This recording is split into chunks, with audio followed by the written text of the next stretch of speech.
Olá, hoje vamos começar uma série de entrevistas com os candidatos à Prefeitura de Porto Alegre. E o nosso primeiro convidado é Gustavo Paim, do Partido Progressista.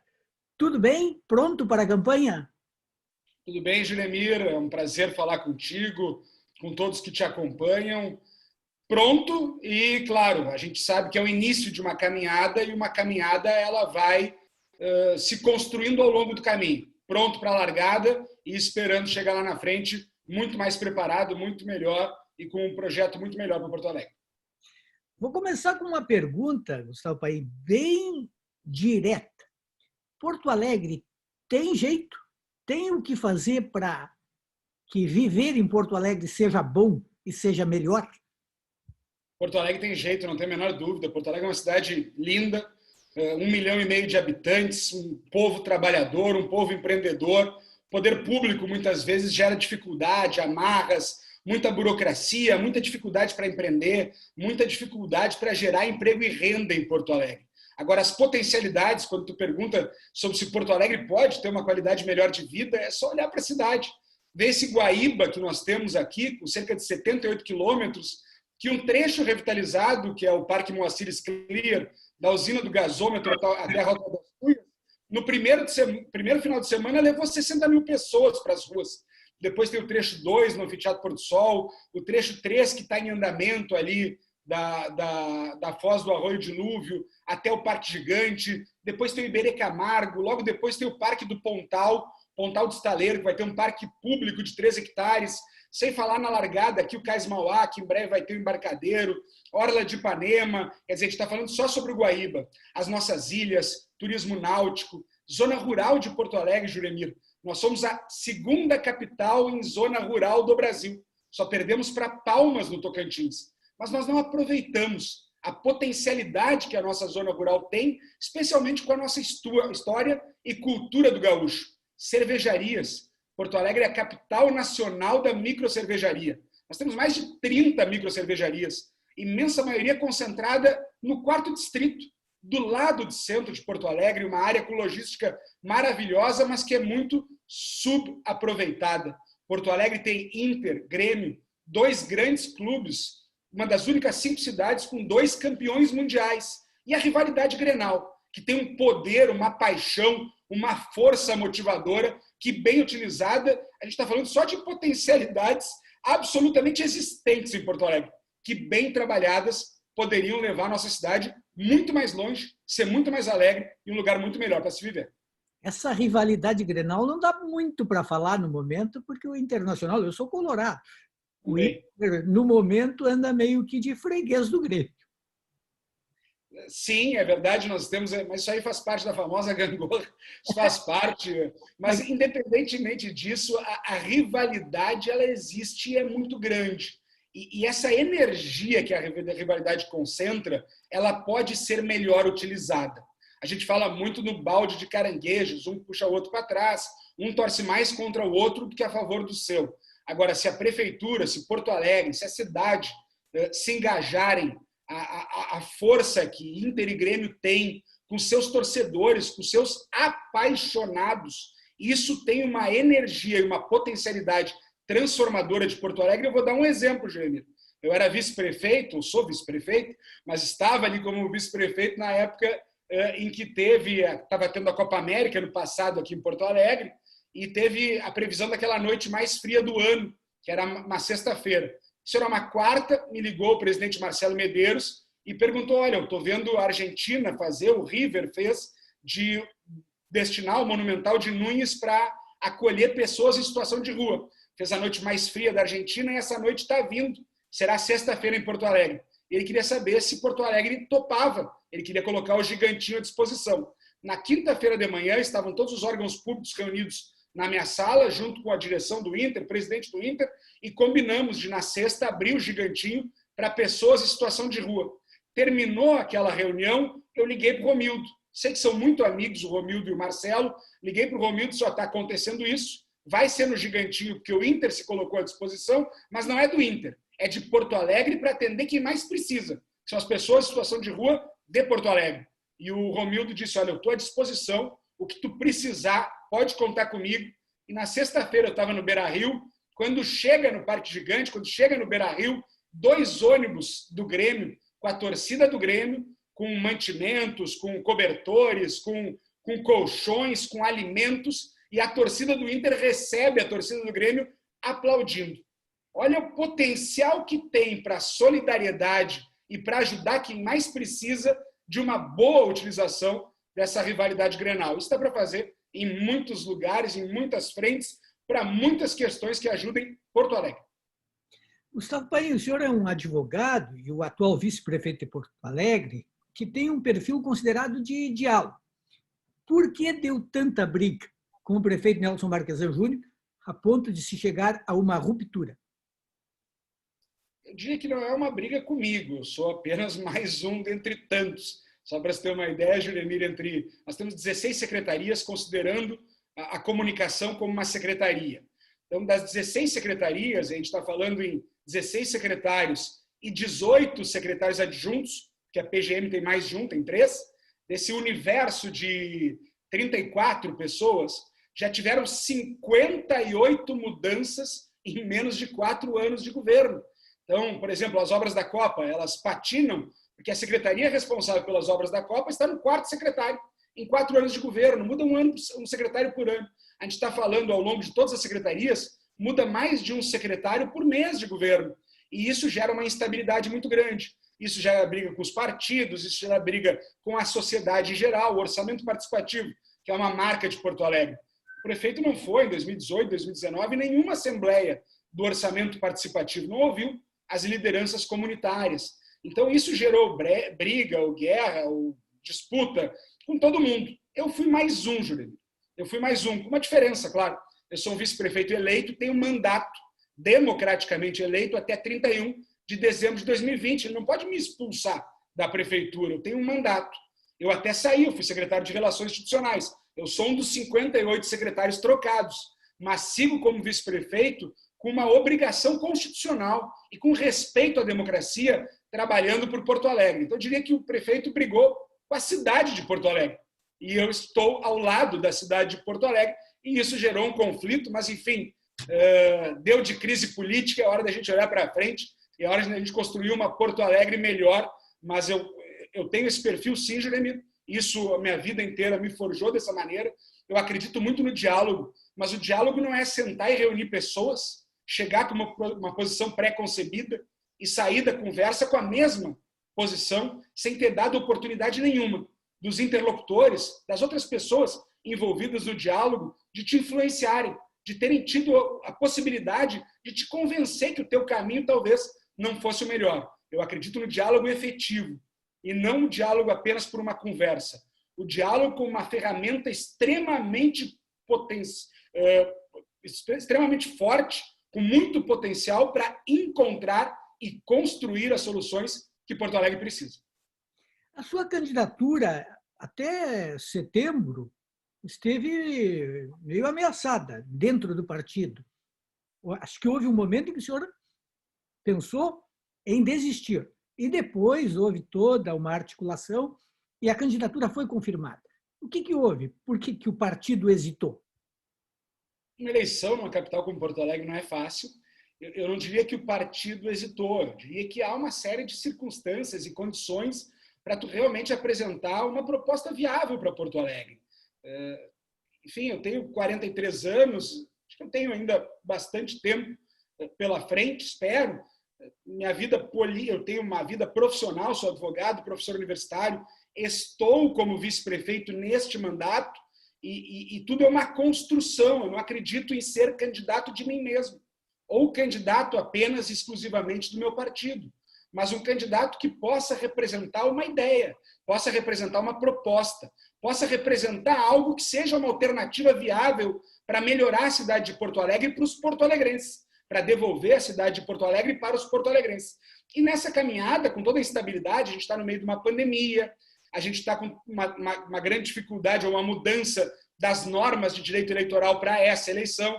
Via de regra, as eleições municipais, nós somos um pouco cobaia de transformações da legislação eleitoral. Então, há uma série de mudanças nesse caminho que geram dúvidas, que geram instabilidade, que geram preocupações, que geram a necessidade de se construir um caminho e se viabilizar uma candidatura. O certo é que, ao fim e ao cabo, houve uma união de forças, uma vontade conjunta, uma compreensão da importância de Porto Alegre e da importância do projeto que nós representamos, a importância que os progressistas têm como maior partido do Rio Grande do Sul, em número de prefeitos, vice-prefeitos e vereadores, de ter uma orientação, uma principiologia, uma proposta e uma clareza de posicionamento político, e que esse posicionamento político estava órfão em Porto Alegre, estava carente e precisava de uma candidatura que representasse esse espectro de centro-direita. E é por isso que nós estamos nessa eleição com muita fé, acreditando muito, trabalhando muito. E depois, Juremir, convoco a todos que te acompanham, acessem os planos de governo de todos os candidatos, está disponível no Divulga Candi do TSE. É só botar por Porto Alegre e vai ter todos os planos. Eu tenho a convicção de que nós apresentamos o melhor plano de cidade. Não é plano de governo, é plano de cidade, com propostas concretas, com ideias concretas, com um posicionamento político muito claro, para que a gente possa ter a eleição como um debate, para que Porto Alegre possa debater e escolher a melhor proposta. Claro que um plano de cidade é uma proposta inicial, feita pelo candidato, pela candidatura, por mim, pela Carmen Santos, minha candidata a vice, pela coligação Porto Alegre para Ti, que vai ser construído e melhorado ao longo da caminhada, conversando com os porto-alegrenses, conversando com a sociedade e construindo o melhor caminho para a cidade de Porto Alegre e para os porto-alegrenses. O senhor está falando, por exemplo, dessa alteração na legislação que impede as coligações nas proporcionais. Isso fez com que os partidos tivessem a necessidade de ter candidaturas majoritárias? Ampliou o número de candidatos em função disso? Sabe que eu gosto desse tema, né? Sou professor de Direito Eleitoral e é um dos temas que eu sempre gostei muito. É sistema eleitoral, é movimento dos partidos e financiamento de campanha. São temas que precisam ser melhor trabalhados no Brasil, sob pena da gente sempre ter dificuldade, independentemente de quem seja o governo, as dificuldades estruturais. Eu acredito que o fim da coligação em eleições proporcionais é bom. Tivemos pequenas mudanças recentes que, na minha leitura, foram boas. Claro que a gente vai ter um primeiro passo agora, e numa primeira mudança, até as abóboras ou as melancias se acomodarem, é claro que há algumas dúvidas e alguma instabilidade. Eu acredito como algo positivo. A gente não pode ter no Brasil, como a gente tem hoje, 33 partidos políticos e outras dezenas na fila para a criação, em que nós não temos 33 ideologias ou 33 representatividades distintas. Partidos que dizem a mesma coisa, partidos que não se diferenciam na sua essência, partidos que muitas vezes são apenas mais do mesmo. Então, o fim da coligação na proporcional tem algo positivo. Antigamente, eu poderia ter, numa mesma coligação, o Partido Liberal e o Partido Comunista, numa mesma coligação, e daqui a pouco os votos dados para o candidato liberal elegesse o candidato comunista. E isso era de uma maneira absolutamente inaceitável. Vamos pensar em São Paulo, a campanha do Tiririca. Pior que tá, não fica. Vote Tiririca. Era um voto contra quem lá estava, contra o status quo, contra os mesmos que se mantinham e contra uma corrupção toda que tinha lá. Pois bem, talvez alguém que tenha sido o contra quem se votava ao votar no Tiririca, e eu falo, por exemplo, especificamente do José Genuíno, que tinha toda uma discussão sobre operação, sobre a sua relação e tudo mais, ele foi o último eleito na coligação. Quer dizer, talvez eu estivesse fazendo um voto de protesto contra ele e, ao fazer isso, estava o elegendo. Isso não dá para explicar para a sociedade. Então, o fim da coligação da proporcional tem algo muito positivo, que é os partidos terem identidade, que é os partidos terem lado, que é os partidos terem posicionamento, que é os partidos representando aquilo que eles realmente têm como possibilidade de representar na sociedade. O partido não é a integralidade da sociedade, ele representa um espectro. Claro que ele tem que estar aberto para dialogar e construir com os outros, mas o fim da coligação na proporcional, para mim, é bom para fortalecer os partidos que hoje estão muito enfraquecidos, mas, claro, gera essa instabilidade, gera essa dúvida, gera esse receio se é importante ter candidato a prefeito para, no voto da legenda, ajudar a nominata de vereadores. Há uma série de discussões que, ao longo do tempo, eu acho que vão se acalmando e vão mostrando o melhor caminho. Mas eu acredito no fim da coligação da proporcional como um dos poucos avanços que nós tivemos em termos de reforma política ou reforma partidária nos últimos tempos. Qual foi o grande erro da gestão Marquesan e qual é a sua proposta principal para corrigir e mudar Porto Alegre? Primeiro é compreender o que é Porto Alegre e que Porto Alegre não pertence a um prefeito e que Porto Alegre não pode ser administrada fechada em um gabinete. Porto Alegre é dos porto-alegrenses e isso é da nossa história, Juremir. Independente de ideologia, eu repito, o orçamento participativo, que pode ter sido criado num governo, mas ele hoje é uma marca de Porto Alegre. Os conselhos, a participação, a sociedade querendo discutir tudo. Não tem nenhuma proposta em Porto Alegre que não seja pauta de discussão. O porto-alegrense gosta de participar, gosta de saber para onde está indo sua cidade. E se for olhar, Juremir, o nosso plano de governo em 2016, o primeiro item que lá estava era diálogo. Depois, participação efetiva da sociedade. Esse me parece que é o primeiro grande erro. Um governo que se fecha, que se enclausura e que é comandado por uma única cabeça. A ponto, eu vou dar um exemplo bem pitoresco, não é só um exemplo pontual para mostrar o que significa isso depois no todo. Casinhas de cachorro do Jardim do Salso. Eu vi reunião com 20 pessoas, em que 19 dizia não tem porquê, não manter as casinhas lá, não estão atrapalhando, tem uma legislação estadual, não tem porquê. O prefeito decidiu que tinha que tirar. Tinha que tirar e pronto. Não interessa se todo mundo pensasse o contrário. Interessava o que ele pensava. Claro que depois interessou o que o judiciário disse, que ele não podia pensar como ele pensava, ou que não podia fazer o que ele fazia. Então, isso demonstra muito sobre o perfil dele. Ele não é um líder propriamente. Ele é um condutor de uma cidade de acordo com a sua vontade própria. E essa briga com todo mundo, essa briga com a sociedade, essa briga com a Câmara de Vereadores, essa briga com as lideranças comunitárias, essa briga com o vice, essa briga com secretários, essa briga com partidos, essa briga com Porto Alegre atrapalha até as boas ideias. Porque não adianta tu ter uma boa ideia se tu não souber como executá-la, se tu não souber construir, se tu não envolver a cidade. E isso, para mim, é a grande dificuldade que atrapalhou que muitas coisas não acontecessem e tantas outras acontecessem muito tarde, muito depois do que poderiam acontecer, se com diálogo, com abertura, com construção, com um jeito diferente de fazer, se fizesse. E eu acredito muito nisso. Isso me diferencia muito do Marquesan e é esse projeto e esse perfil que eu apresento para Porto Alegre, para que em 15 de novembro, quem sabe, seja analisada pelos porto-alegrenses como uma alternativa viável para ideias boas, e eu mantenho muitas das ideias que nós defendemos em 2016, mas que não trai o cidadão, que não trai essas ideias, que não trai a Porto Alegre e que saiba construir para que isso dê certo e Porto Alegre avance muito mais rápido. O senhor vê o Marquesan, assim, ouvindo, eu digo isso sem querer fazer qualquer tipo de julgamento, apenas para ouvi-lo.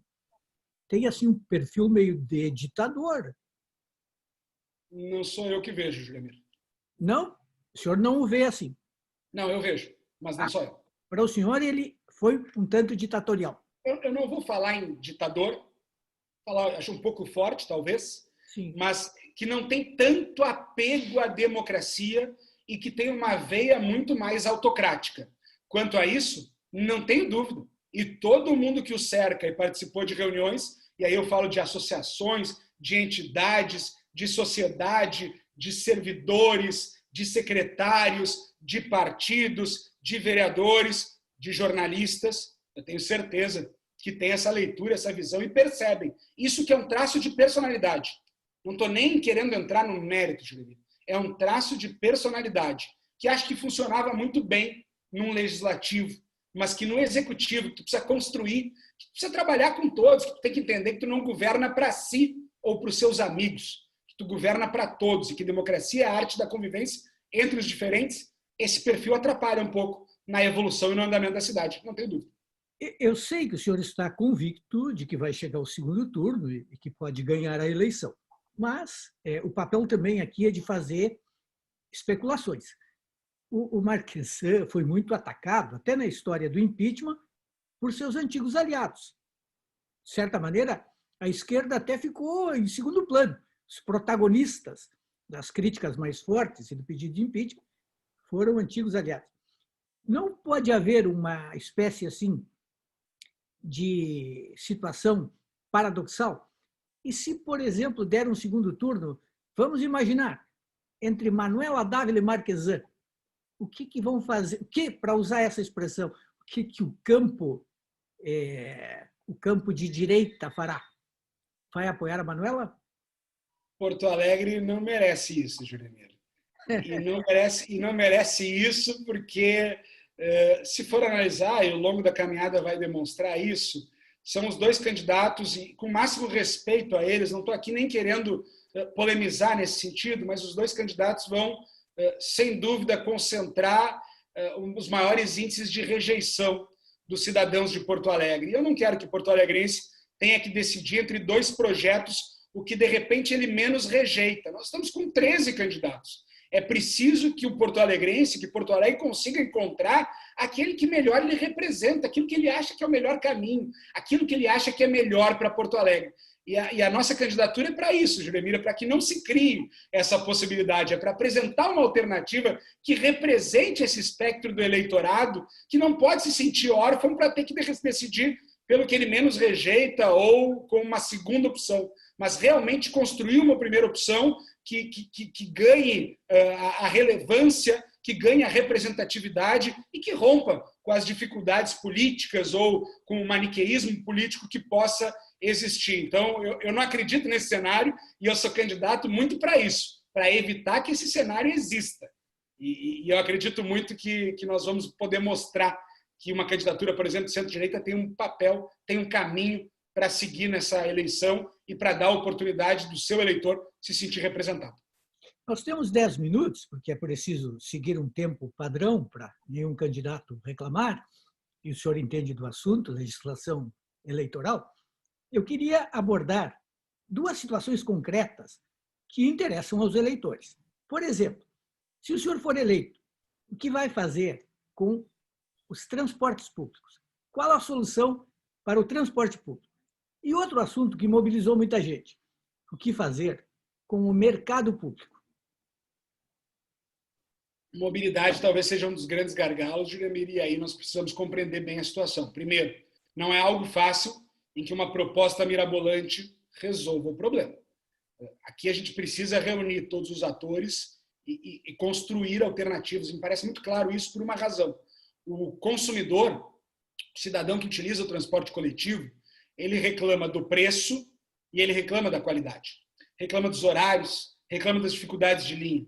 Os concessionários reclamam que o preço da tarifa não sustenta a operação e, por isso, haveria um déficit. E o poder público, de alguma maneira, também diz que a situação como está não satisfaz.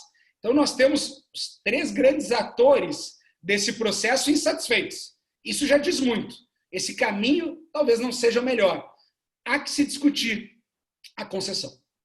Acho que tem que ter espaço para discutir. Eu não estou dizendo o poder público impor algo, porque isso é um contrato, isso é uma licitação. Isso tem todo um respeito que merece do governante. Mas tem que sentar, sim, com as empresas, com o setor, com os atores, para discutir, para ver se tem caminhos ou alternativas viáveis. A gente está falando de uma concessão que já tem em torno de 6 anos, numa concessão de 20 anos. Então, nós temos mais 15 anos aí pela frente de concessão. Se a gente vê que tem uma dificuldade muito grande, me parece que procrastinar essa dificuldade talvez não traga resultados melhores. E eu não digo que aqui é uma questão só de financiamento, Juliana. Também se pode discutir financiamento do transporte coletivo. Também se pode discutir sobre subsídio, direto, indireto. Pode se discutir. Mas não me parece que seja esse o caminho. Não me parece que o nosso modal de transporte coletivo, o problema seja hoje só falta de dinheiro. Me parece que se tu colocar mais dinheiro ali, tu vai apenas colocar mais dinheiro em algo que não está funcionando a contento ou como deveria funcionar. Então, tem que analisar o financiamento? Tem que analisar eventuais subsídios? Tem Tem que analisar a questão das gratuidades, isso está em discussão na Câmara de Vereadores, tem que analisar a concessão como um todo, mas tem que analisar todos os modais em conjunto. Tem muita sobreposição de linha, tem muita irracionalidade de linha, tem ausência de integração com o transporte metropolitano. Não é aceitável que cheguem ônibus da região metropolitana e que utilizem, atravessem Porto Alegre, sem poder pegar passageiro em Porto Alegre, com sobreposição com ônibus da rede municipal de Porto Alegre. Então, essa falta de integração com a região metropolitana, essa falta de racionalidade nas linhas, essa discussão que precisa se ter em relação à própria passagem. Vamos pensar num exemplo, Jeremy. Quem faz um deslocamento do centro de Porto Alegre para um bairro mais central, se faz de aplicativo, talvez pague o mesmo valor de uma passagem de ônibus. Se eu vou fazer um transporte do centro para o Belém, para o Lamy, para a Extrema, para a Restinga, eu vou provavelmente, de aplicativo, pagar quase R$100. Ou seja, eu vou pagar 20 vezes mais do que a tarifa do ônibus. Então, aquele deslocamento de ônibus numa região central, que a passagem, digamos que é superavitária, porque tu desloca menos por um preço compatível ou até maior do que seria o deslocamento, ela não é feita, porque o cidadão pega o aplicativo, vai sozinho e paga o mesmo preço. Já aquele deslocamento que ele é deficitário, pensando em termos do transporte coletivo, porque é uma longa distância, pelo mesmo preço desse pequeno deslocamento, ele acaba sendo super demandado, porque não tem outro modal, outra forma de transporte que permita isso com um preço razoável. Ou seja, o sistema enfrenta muitos problemas, Jeremy. E isso de novo, a construção disso não vai ser largando um projeto na Câmara, largando algo de vontade própria e individual de um prefeito, vai ser com diálogo para construir as melhores soluções para a mobilidade urbana.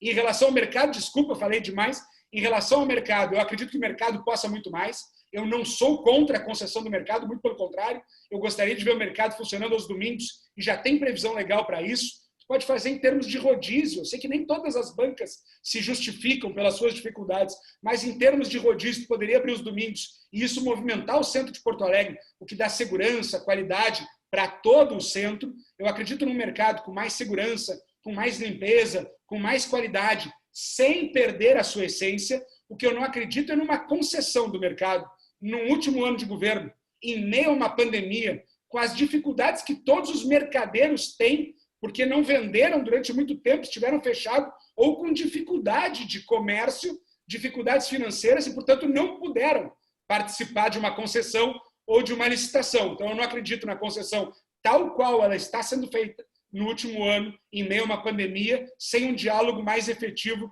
em relação aos mercadeiros. Mas eu acredito que, a partir de 1º de janeiro, o próximo prefeito tem que sentar com os mercadeiros, tem que sentar com a sociedade e tem que construir um modelo que torne o mercado público mais seguro, de melhor qualidade, com mais limpeza e para todos os porto-alegrenses. Para terminar, temos 2 minutos, aquela síntese. O senhor diria, como quem viu de dentro, que Nelson Marquesan errou tudo? Não. Eu não acredito em pessoas que acertem tudo e nem pessoas que errem tudo, porque nós somos humanos e como humanos nós temos erros e acertos. Eu acho que em relação ao jeito de fazer, sim, ele erra muito. Acho que tem boas ideias, mas não consegue tirar essas ideias do papel ou demora muito tempo, um tempo que a cidade de Porto Alegre não pode esperar para tirá-las do papel pela forma como faz. E tem também ali um jeito particular de ser, mais autocrático, centralizador, que não consegue dialogar e ouvir os outros, e isso dificulta muito. E não é um perfil correto para um prefeito de uma capital como Porto Alegre, com 1,5 milhão de habitantes, porque isso não prejudica apenas a ele, prejudica a cidade como um todo. Então, acho que todos nós somos feitos de erros e acertos, mas a forma como ele administra é prejudicial a Porto Alegre. Gustavo Paim, muito obrigado por ser o primeiro entrevistado dessa série com os candidatos à prefeitura, neste primeiro dia de campanha. Boa sorte, bom trabalho, porque, evidentemente, uma campanha dá muito trabalho. Muito obrigado, Juliamino. Um prazer falar contigo, com todos os teus seguidores, quem te acompanha. Acho que Porto Alegre enfrenta muitas crises, crise sanitária, crise social, crise econômica, aluga-se e vende-se em todos os lugares, a crise social, pessoas em situação de rua, crianças nas sinaleiras e uma crise política. E isso dá para ver pelo próprio embate executivo e legislativo. Deu de crise, Juremir. A nossa campanha é para isso. É para apresentar propostas concretas para a superação da crise e para que Porto Alegre seja uma cidade muito melhor para 1,5 milhão de porto-alegrenses. Uma cidade para o cidadão. Muito obrigado pela oportunidade e um prazer ter sido o primeiro a participar do teu programa. Um grande abraço. Grande abraço. Valeu, tchau, tchau. Valeu. Tchau, tchau.